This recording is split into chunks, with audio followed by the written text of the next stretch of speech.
अपने इस ऐतिहासिक दिन में अपनी बात रखने का अवसर दिया, मैं आपका तहे दिल से शुक्रिया अदा करती हूँ। मैं उस राज्य से हूँ जहाँ संत ज्ञानेश्वर, संत तुकाराम और संत रोहिदास जैसे अनेक संतों ने समाज को प्रेम और सद्भावना दी।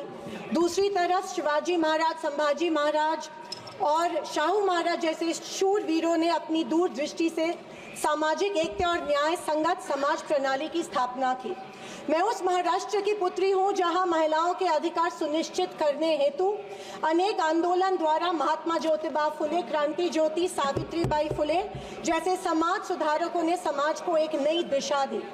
मैं उस महाराष्ट्र की बेटी हूँ जहाँ के महान सुपुत्र डॉक्टर बाबा साहेब अम्बेडकर जी ने इस देश को संविधान के रूप में एक सशक्त और न्याय संगत लोकतांत्रिक मूलाधार प्रदान किया।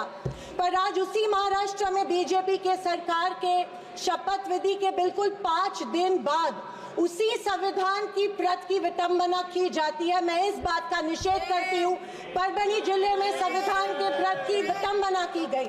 संविधान के हीरक महोत्सव के उपलक्ष्य में जब मेरे विचार रखने का मौका मुझे मिला तो मैं ये जरूर कहूंगी कि संविधान सिर्फ एक किताब या नियमों की एक संगति सूची नहीं है, बल्कि मेरी जान है संविधान, मेरी पहचान है संविधान और इस देश की आत्मा है संविधान। दूसरी तरफ आज़ादी के 50 साल बाद तक अपने तिरंगे को और संविधान को न मानने वाले सत्ता पक्ष के लोग इस देश की उसी आत्मा को कमजोर और खोखला करने की साजिश कर रहे हैं। इसी शुरुआत उसी दिन हो गई जिस दिन धर्मनिरपेक्षता, सेक्युलरिज्म जो संविधान का एक मूलभूत आधार स्तंभ है, उसी वर्ष 1993 में आरएसएस ने अपने श्वेत पत्र में संविधान को कचरे का ढेर करार दिया था।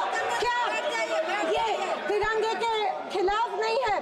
तत्कालीन आरएसएस प्रमुख ने उस टाइम संविधान को बदलने की मांग की थी। धन्यवाद। आरएसएस महिलाओं को हमेशा पुरुषों से कमजोर समझती है। आरएसएस हमेशा महिलाओं को पुरुषों से कमजोर समझती है।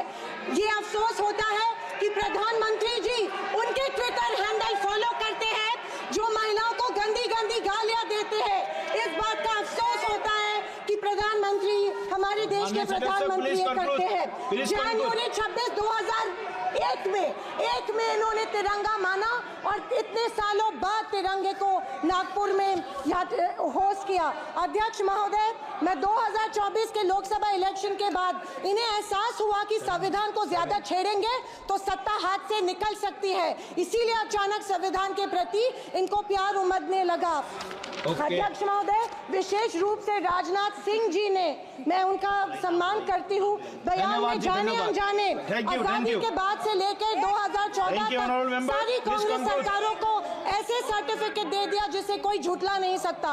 उनके मुताबिक संविधान की बदौलत एक गरीब का बच्चा प्रधानमंत्री बना, लेकिन उसकी नींव सर 2 मिनट सर प्लीज। मैं आखिर में यही कहना चाहती हूँ, मैं भारत का, मैं कुछ पंक्तियां कहना चाहती हूँ। मैं भारत का संविधान हूँ। लाल किले से, अध्यक्ष महोदय, लाल किले से बोल रहा हूँ। मैंने तो समता सौंपी थी, तुमने फर्क व्यवस्था कर दी। मैंने न्याय व्यवस्था दी थी, तुमने नर्क व्यवस्था कर दी। हर मंजिल ठहरी कर डाली, गंगा भी मैली कर डाली। न्याय व्यवस्था भी रोती है, गुंडों के घर में सोती है। गांधी को गाली मिलती है, डाकू को ताली मिलती है। क्या आपराधिक चलन हुआ है?